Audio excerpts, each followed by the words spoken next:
সালের বিতর্কিত নির্বাচনে দায়িত্ব পালন করা ৩৩ জেলা প্রশাসককে ওএসডি জনপ্রশাসন মন্ত্রণালয়ের প্রজ্ঞাপন। কুয়েটের একাডেমিক কার্যক্রম ২৮ ফেব্রুয়ারি পর্যন্ত স্থগিত। রাজনীতি বন্ধের সিদ্ধান্ত জরুরি সভায় বহাল। সংঘর্ষে জড়িতদের বিরুদ্ধে ব্যবস্থা। নাইকো দুর্নীতি মামলায় খালেদা জিয়ার সহ ৮ আসামি খালাস। রাজনৈতিকভাবে হয়রানি করতেই এই মামলা পর্যবেক্ষণ আদালতের। আদালতকেও ডিকটেট করে বেগম খালেদা জিয়াকে যেন রাজনৈতিকভাবে হয়রানি করা যায়, তার জন্য শেখ হাসিনা ওয়াজেদ আদালতকে ব্যবহার করতেন এবং দুর্নীতি দমন কমিশনকে ব্যবহার করতেন। ফ্যাসিস্টদের জায়গা করে দিতে চাইছে অন্তর্বর্তী সরকার। অভিযোগ মির্জা ফখরুলের। সরকারি সুবিধায় রাজনৈতিক দল মানবে না জনগণ। দর্শক, আমন্ত্রণ সংবাদ রাতে। শুনছিলেন শিরোনামগুলো। আপনাদের সঙ্গে রয়েছে আমি তানজিয়া জুথি। ২০১৮ সালের বিতর্কিত নির্বাচনে দায়িত্ব পালনকারী ৩৩ ডিসিকে ওএসডি করা হয়েছে। বুধবার এ নিয়ে প্রজ্ঞাপন জারি করে জনপ্রশাসন মন্ত্রণালয়। নির্বাচনে ভোট কারচুপিতে সহযোগিতার অভিযোগ মেলে এসব ডিসিদের বিরুদ্ধে। বারবার প্রশ্নবিদ্ধ নির্বাচন করে আওয়ামী লীগকে ক্ষমতায় বসাতে ভূমিকা রাখা কর্মকর্তাদের তালিকা করার কথাও জানায় অন্তর্বর্তী সরকার। এর মধ্যে বিভাগীয় কমিশনার ও রিটার্নিং কর্মকর্তার দায়িত্বে থাকা প্রস্তুত জেলা প্রশাসকের তালিকা প্রকাশ করা হয়। সহকারী রিটার্নিং কর্মকর্তা হিসেবে থাকা উপজেলা নির্বাহী কর্মকর্তাদের তালিকা তৈরির কাজ চলছে বলে জানায় মন্ত্রণালয়।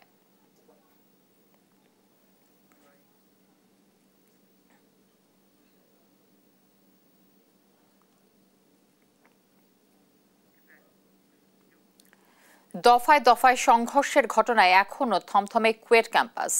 শিক্ষার্থীদের নিরাপত্তায় ২৮ ফেব্রুয়ারি পর্যন্ত সব ধরনের একাডেমিক কার্যক্রম বন্ধের সিদ্ধান্ত নিয়েছে কর্তৃপক্ষ। জরুরি সিন্ডিকেট সভায় আহত শিক্ষার্থীদের চিকিৎসা ব্যয় বহন, সংঘর্ষের ঘটনায় মামলা এবং ক্যাম্পাসে রাজনীতি বন্ধের সিদ্ধান্ত বহাল রাখা হয়। এদিকে অস্ত্রধারী নেতাকে বহিষ্কার করেছে যুবদল। সহকর্মী নূর ইসলাম রকি রিপোর্ট জানাচ্ছেন টুম্পা আফরোজ।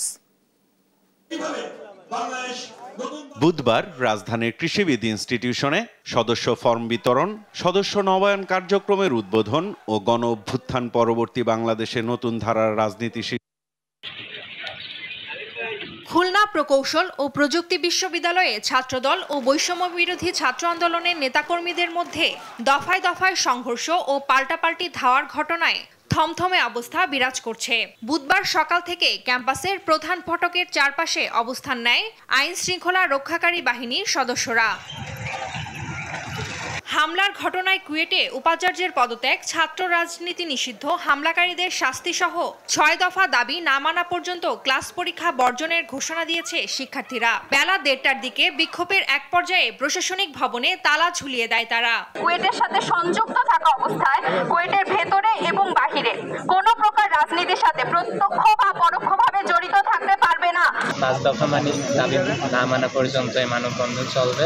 যদি তারা মেনে না নেয় তখন আমরা পরবর্তী কর্মসূচি ঘোষণা করব। পরিস্থিতি নিয়ন্ত্রণে জরুরি সিন্ডিকেট সভা করেছে কুয়েট প্রশাসন। এতে নিরাপত্তার স্বার্থে ২৮ ফেব্রুয়ারি পর্যন্ত একাডেমিক কার্যক্রম বন্ধ, আহত শিক্ষার্থীদের চিকিৎসা ব্যয় বহন, সংঘর্ষের ঘটনায় মামলা এবং ক্যাম্পাসে রাজনীতি বন্ধের সিদ্ধান্তও বহাল রাখা হয়। এদিকে মঙ্গলবারের সংঘর্ষের সময় রামদাহাতে দাঁড়িয়ে থাকা যুবদল নেতা মাহবুবুর রহমানকে বহিষ্কার করেছে কেন্দ্রীয় কমিটি। সংঘর্ষের ঘটনায় নিরাপত্তা জোরদারের পাশাপাশি ৫ জনকে আটকের কথা জানায় পুলিশ। গতকালকে যে সংঘর্ষ হয়েছিল তারপরে পুরো এলাকায় একটা থমথমে পরিস্থিতি ছিল।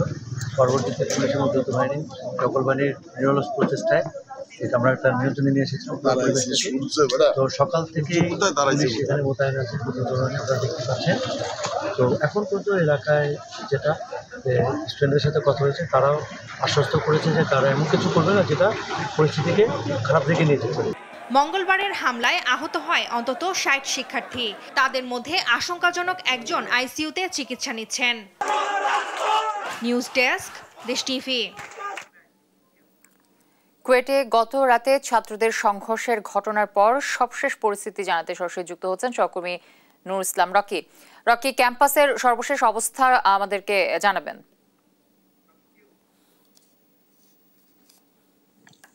খুলনা প্রকৌশল ও প্রযুক্তি বিশ্ববিদ্যালয়ে কিন্তু আজকে সারাদিনই একটি থমথমে পরিবেশ ছিল। সকাল থেকেই কুয়েট ক্যাম্পাসের সামনে কিন্তু সেনাবাহিনী সহ প্রশাসনের অবস্থান ছিল এবং ভিতরে কিন্তু শিক্ষার্থীরা তাদের আন্দোলন অব্যাহত রেখেছিল। দুপুর 1টা অবধি আসলে তাদের যে 6 দফা দাবি ছিল, এই দাবি না মানার পরে কিন্তু তারা একাডেমিক ভবন সহ প্রশাসনিক ভবনগুলোতে কিন্তু তালা মেরে দেয়।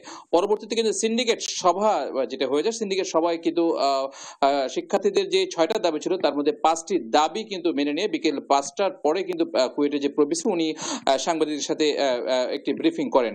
তবে তাদের এই সিন্ডিকেট সভার সিদ্ধান্তকে আসলে এক প্রকার বর্জনই করেছে সাধারণ শিক্ষার্থীরা এবং তারা যেটি জানিয়েছে যে তাদের সকল দাবি না মানা পর্যন্ত তারা আসলে এভাবে অনড় থাকবে এবং কুয়েটের যে ভিসি প্রভিসি সহ ছাত্র কল্যাণ পরিচালককে তারা বর্জন ঘোষণা করেন। পরবর্তীতে কিন্তু বিকেল 5টার দিকে কিন্তু কুয়েটের যে সাধারণ শিক্ষার্থীরা ছিল তারা কিন্তু কুয়েটের যে দুর্বল সংঘ যে মাঠ আছে সেই মাঠে বিচ্ছিন্নভাবে অবস্থান করেন এবং পাশাপাশি তারা তাদের হলে ফিরে যায় এবং একাডেমিক কার্যক্রম বন্ধ থাকার যে সিদ্ধান্ত সিন্ডিকেট সভায় হয়েছে, এই সিদ্ধান্তের বিষয়ে সাধারণ শিক্ষার্থীরা যেটা জানিয়েছে একাডেমিক কার্যক্রম বন্ধ থাকলেও তারা কিন্তু কুয়েটের যে হলগুলো আছে এই হলগুলোতে অবস্থান করবে, কারণ বাইরে তাদের যাওয়াটা অনেকটা আসলে নিরাপদ নয় বলে তারা মনে করছেন। সুতরাং একাডেমিক কার্যক্রম বন্ধ থাকার পরেও কিন্তু শিক্ষার্থীরা কুয়েটের হলগুলোতে অবস্থান করবে। এদিকে কুয়েটের যে ভিসি প্রভিসি এবং ছাত্র কল্যাণ পরিচালকের বর্জনের বিষয়ে তারা যেটা জানিয়েছে যে এই পদত্যাগ বা বর্জনের বিষয়ে আসলে কর্তৃপক্ষের কোনো বা হস্তক্ষেপ নাই। তো এইটা ছিল কুয়েটের আজকের দিনের সর্বশেষ সংবাদ। খুলনা থেকে কুয়েট থেকে যুক্ত হয়েছিলেন আমাদের সহকর্মী নূর ইসলাম রকি। কুয়েটের সংঘর্ষের ঘটনায় দুঃখ প্রকাশ করেছেন ছাত্রদল রাকিবুল ইসলাম। দোষীদের বিচার দাবি করে তিনি বলেন, শিবির এবং বৈষম্য বিরোধী ছাত্র আন্দোলনের নামধারীরা ছাত্রদল নেতাকর্মীদের উপর হামলা চালায়। বুধবার বিকেলে টিএসসিতে এক সংবাদ সম্মেলনে হামলায় ছাত্রদল জড়িত নয় বলে দাবি করেন নেতারা। বিস্তারিত থাকছে প্রতিবেদনে। গেল মঙ্গলবার খুলনা প্রকৌশল বিশ্ববিদ্যালয়ে বৈষম্য বিরোধী ছাত্র আন্দোলনের সঙ্গে ছাত্রদল নেতাকর্মীদের সংঘর্ষ হয়। এতে উত্তপ্ত হয়ে ওঠে বিভিন্ন ক্যাম্পাস। এ নিয়ে পাল্টাপাল্টি অভিযোগ করে দুপক্ষ। উদ্ভূত পরিস্থিতি নিয়ে ঢাকা বিশ্ববিদ্যালয়ের টিএসসিতে সংবাদ সম্মেলন করে কেন্দ্রীয় ছাত্রদল। কুয়েটের সংঘর্ষে ছাত্রদল জড়িত নয় দাবি করে নেতারা বলেন, বৈষম্য বিরোধী ছাত্র আন্দোলনকে সামনে রেখে এ ঘটনা ঘটিয়েছে ছাত্র শিবির। পূর্ববর্তী সময়ে যারা ছাত্রলীগের সন্ত্রাসীদের সহযোগী হিসাবে তাদের সকল অপকর্মের বৈধতা প্রদানে ভূমিকা রেখেছিল, সেসব নামধারী অপশক্তি বাংলাদেশের শিক্ষা প্রতিষ্ঠানগুলোতে গোপনে তাদের সাংগঠনিক কার্যক্রম পরিচালনা করলেও প্রকাশ্যে গণতান্ত্রিক চর্চা বাধাগ্রস্ত করে মব সংস্কৃতির মাধ্যমে অতীতের ফ্যাসিস্ট সন্ত্রাসী সংগঠনের ন্যায় অগণতান্ত্রিক আচরণের পুনরাবৃত্তি ঘটাচ্ছে। ফ্যাসিস্টদের মতো আবারও অন্য সংগঠনের রাজনীতিকে বাধাগ্রস্ত করা হচ্ছে অভিযোগ করে তারা বলেন, শিবিরকে গুপ্ত রাজনীতি পরিহার করতে হবে। ধারক বাহক গুপ্ত নিষিদ্ধ সংগঠন শিবির ও ছাত্রলীগ সম্পূর্ণ আইন বহির্ভূত ও অবৈধ উপায়ে ক্যাম্পাস সময়ে সাধারণ শিক্ষার্থীদের বেশ ধরে গণতান্ত্রিক ছাত্র রাজনীতি নিষিদ্ধ করার দাবি করে ক্যাম্পাস সময়ে নিজেদের অঘোষিত নিষিদ্ধ দখলদারি জারি রাখার জন্য উঠে পড়ে লেগেছে। বৈষম্য বিরোধীদের ব্যানারে ছাত্রদলের কর্মীদের উপর কোনো আঘাত এলে তার দায় তাদেরকেই নিতে হবে বলে সতর্ক করেন ছাত্রদল নেতারা। এই আগামী 1 মাস পরে আনুষ্ঠানিকভাবে আপনাদের জানাবো, ডাটাবেস তৈরি করে। আলী আক্কাস, আকাশ, দেশ টিভি, ঢাকা। নাইকো দুর্নীতির মামলায় খালেদা জিয়া সহ সব আসামিকে খালাস দিয়েছেন আদালত। ঢাকার বিশেষ জজ আদালত 4 এর বিচারক রবিউল আলম এর রায় দেন। এর মধ্য দিয়ে দীর্ঘ 17 বছর আগের মামলা থেকে খালাস পেলেন আসামিরা। আদালত তার পর্যবেক্ষণে বলেন, এটি ছিল রাজনৈতিক ও হয়রানিমূলক মামলা। কায়েস রাহাত ও সাবরিনা মজুমদারকে সঙ্গে নিয়ে আরো জানাচ্ছেন নাফিয়া ফারজানা। 3টি গ্যাস ক্ষেত্র পরিত্যক্ত দেখিয়ে কানাডার কোম্পানি নাইকোর সঙ্গে চুক্তির মাধ্যমে রাষ্ট্রের 13,777 কোটি টাকা আর্থিক ক্ষতিসাধন ও দুর্নীতির অভিযোগে 2007 সালে খালেদা জিয়া সহ 5 জনের বিরুদ্ধে তেজগাঁও থানায় মামলা দায়ের করে দুর্নীতি দমন কমিশন। পরে 11 জনকে অভিযুক্ত করে অভিযোগপত্র জমা দেয়। এর মধ্যে 3 আসামির মৃত্যুতে 8 জনের বিরুদ্ধে চার্জশিট গঠন করেন আদালত। এই মামলায় সাক্ষ্য গ্রহণ শেষ করে রায় পর্যন্ত পৌঁছাতে সময় লেগেছে 16 বছরের বেশি। রাষ্ট্রপক্ষের 68 জন সাক্ষীর মধ্যে 39 জন সাক্ষ্য দিয়েছেন, তবে তাদের কেউই বেগম জিয়াকে দোষী করেননি।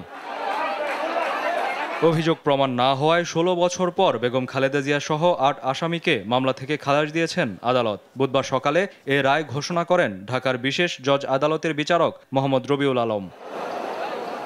নাইকো মামলা থেকে আসামিদের খালাসের রায়ের পর্যবেক্ষণে আদালত বলেন, রাজনৈতিকভাবে হয়রানি করতেই এ মামলা দেয়া হয়।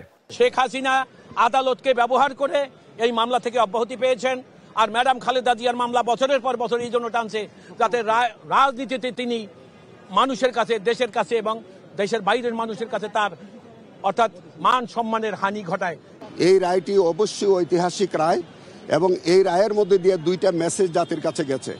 একটি হচ্ছে যে একটি স্বৈরশাসক কি প্রক্রিয়ায় তার নিজের অভিযোগ তিনি কোয়াশ করে আদালত থেকে বাতিল করে নিয়ে যেতে পারে, আর কিভাবে একজন নির্দোষ মানুষের কাছে, নির্দোষ মানুষের উপরে তার নিজের দায়টি অন্যের ঘাড়ে চাপিয়ে দিতে পারে।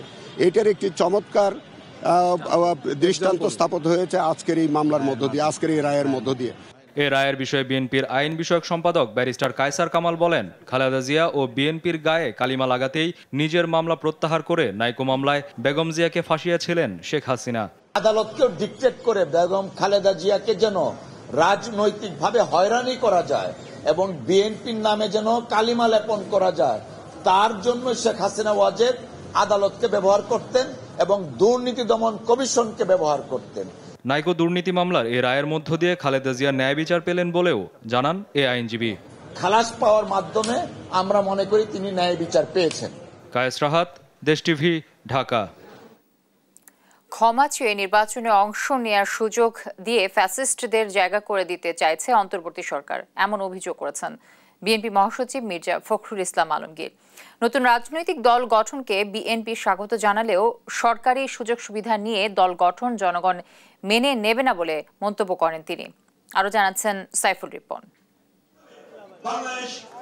বুধবার রাজধানীর কৃষিবিদ ইনস্টিটিউশনে সদস্য ফর্ম বিতরণ, সদস্য নবায়ন কার্যক্রমের উদ্বোধন ও গণ অভ্যুত্থান পরবর্তী বাংলাদেশের নতুন ধারার রাজনীতি শীর্ষক আলোচনা সভার আয়োজন করে জাতীয়তাবাদী ছাত্রদল ঢাকা মহানগর। আপনারা অংশীদার হবেন। এ সময় ছাত্র দলের ভাবমূর্তি ক্ষুণ্ণের ষড়যন্ত্র চলছে বলে মন্তব্য করেন বক্তারা। যাদের রাজনীতি হলো আন্ডারগ্রাউন্ড এবং গোপনে এবং ষড়যন্ত্রমূলক রাজনীতি, তারা আন্ডারগ্রাউন্ড রাজনীতি থেকে এখনো বের হতে পারছে না।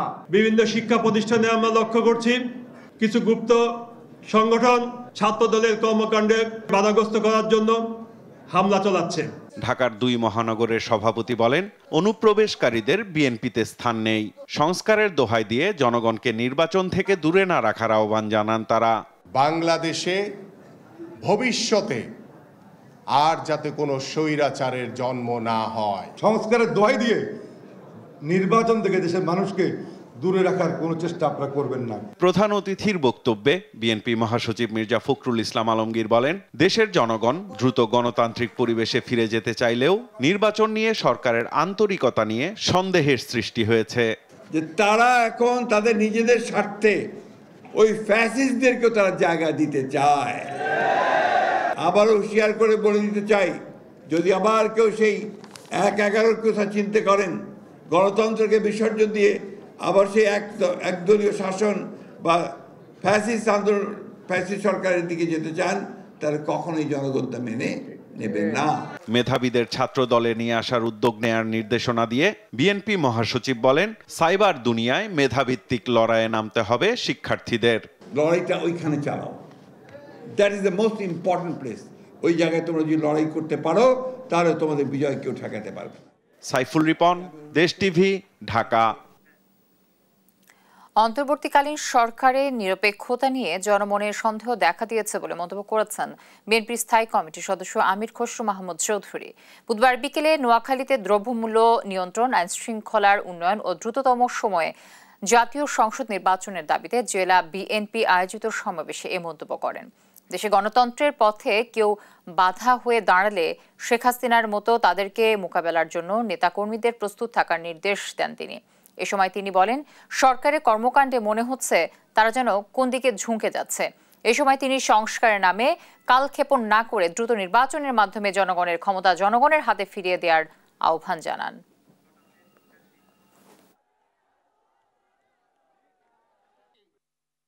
জনমনে যে সন্দেহ শুরু হয়েছে আপনারা যে নিরপেক্ষতা নিয়ে, সেটা আপনাদেরকে ভেবে দেখতে হবে।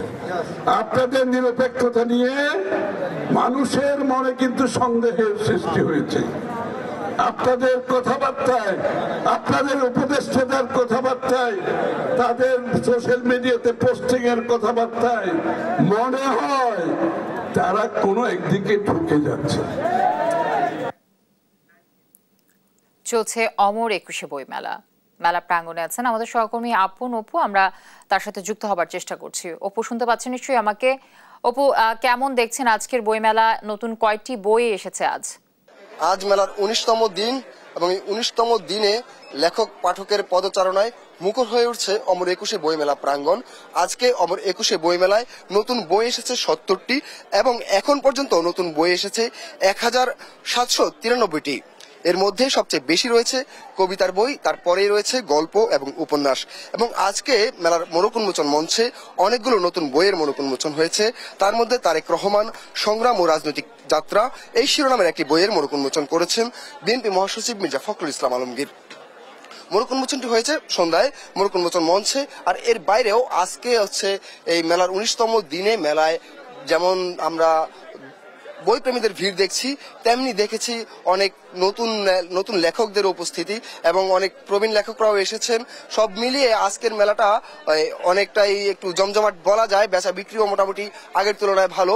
আমরা আজকে এখন কথা বলার চেষ্টা করব একজন নতুন লেখকের সঙ্গে। প্রতীক ওমর নাম। কেমন আছেন ভাইয়া? জি, আমি আছি, ভালো আছি। মেলাতে আসছি আমি আসলে প্রত্যেক বছরই আমি মেলায় একদিনের জন্য হলো আমি আসি। এটা আমার দীর্ঘদিনের অনেক ছোটবেলার আমার অভ্যাস, আমি মেলাতে আসতাম। কারণ মেলাটা আমাদের প্রাণের মেলা, লেখকদের জন্যই মূলত এই মেলাটা হওয়া উচিত। যদিও আমরা তেমনটা ওইভাবে লক্ষ্য করি না যে লেখকদের যে। এবারের মেলায় আপনার কি বই এসেছে? এবারের মেলায় আমার একটি কবিতার বই এসেছে, ফিরে যাও মানুষের পল্লী থেকে। এটি মূলত কবিতার বই। আসলে নির্যাতিত, নিপীড়িত, অধিকার বঞ্চিত মানুষের যে হাহাকারগুলো, সেই হাহাকারগুলো, সেই কষ্টগুলো, সেই ক্ষোভগুলো নিয়েই মূলত আমার এই কবিতাগুলো লেখা। অনেক অনেক ধন্যবাদ। যদি শুনছিলেন একজন নতুন লেখক প্রতীক ওমরের কথা।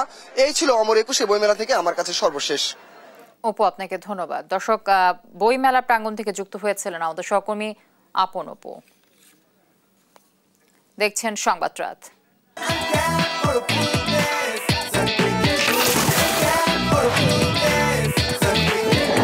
আনক্যাপ করো ফ্রুটনেস, সানকুইকের গুডনেস।